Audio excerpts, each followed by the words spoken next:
दोस्तों नमस्कार, मैं हूँ सूर्यवली सिंह। मेरे यूट्यूब चैनल कल्याण पथ में आप सब लोगों का बहुत बहुत स्वागत है, अभिनंदन है।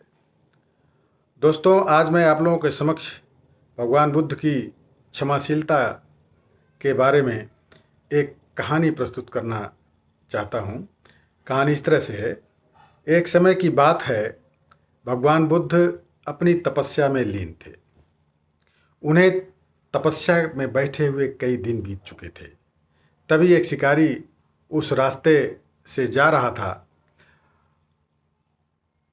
उसने भगवान बुद्ध को पहचान लिया और उनके बारे में बहुत बड़ाई सुन रखी थी, किंतु वह उस बड़ाई से संतुष्ट नहीं था।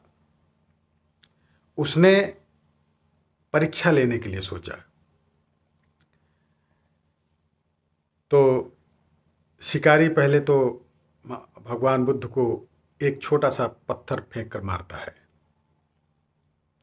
किंतु भगवान बुद्ध कोई प्रतिक्रिया नहीं करते हैं, क्योंकि उनका मानना था शरीर को तकलीफ होती है, मन मस्तिष्क को नहीं। अतः शिकारी द्वारा फेंके गए पत्थर के कारण शरीर को कष्ट हुआ, किंतु मन मस्तिष्क को नहीं हुआ। शिकारी कुछ समय सोचता रहा, भगवान बुद्ध कुछ प्रतिक्रिया करेंगे, किंतु भगवान बुद्ध अपनी तपस्या में लीन थे। उन्होंने कोई प्रतिक्रिया नहीं की। पुनः शिकारी ने एक पत्थर फेंका। वह पत्थर भगवान बुद्ध की आंखों के ऊपर जा लगा और उस जगह से खून बहने लगा। भगवान बुद्ध को आभास हुआ उनके शरीर से रक्त बह रहा है, किंतु वह फिर भी अपनी तपस्या से नहीं उठे।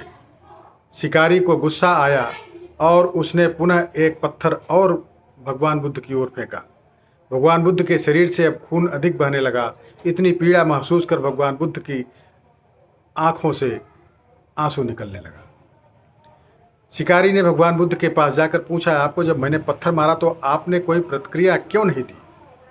भगवान बुद्ध ने बड़ी ही सरलता के साथ कहा, क्योंकि इससे मेरे शरीर को कष्ट हुआ, मेरे मन मस्तिष्क को नहीं। शिकारी अचंभित रह गया। उसने पूछा, फिर आपके आंखों से आंसू क्यों बह रहे हैं? इस पर भगवान बुद्ध ने पुनः कहा, तुम्हारे द्वारा किए गए उचित कार्य के परिणाम के बारे में मेरा मस्तिष्क, मेरी आत्मा विचार कर रही है।